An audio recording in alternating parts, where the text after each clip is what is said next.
അതെ, നമുക്കിടയിൽ ചിലരുണ്ട് ഒരുപാട് പ്രശ്നങ്ങൾ ഉള്ളിലൊതുക്കി ജീവിച്ചു കൊണ്ടിരിക്കുന്ന ഒത്തിരി പേര് നമുക്ക് ചുറ്റുമുണ്ട് അല്ലേ?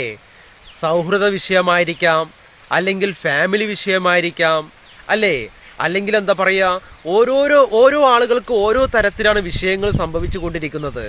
എന്നാൽ യഥാസമയം എന്റെ വിഷയം എന്താണ് എന്ന് ഞാൻ മനസ്സിലാക്കുകയും അതിനെ യഥാസമയം നമുക്ക് പരിഹരിക്കാനും സാധിക്കുകയാണെങ്കിൽ നമ്മുടെ ഇന്നത്തെ ഈ ഒരു പ്രശ്നം ഇന്നലെ തന്നെ നമുക്ക് പരിഹരിക്കാൻ പറ്റുമായിരുന്നു.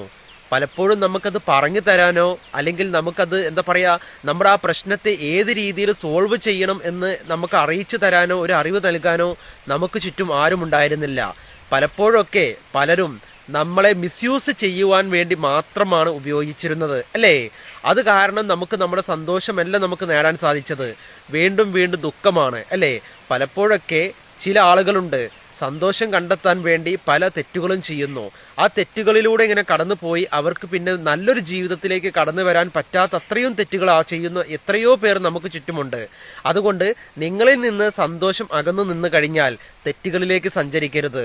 ശരിയായ മാർഗം നിങ്ങൾ അന്വേഷിക്കുക, ശരിയുടെ പാതയിൽ സഞ്ചരിക്കുക.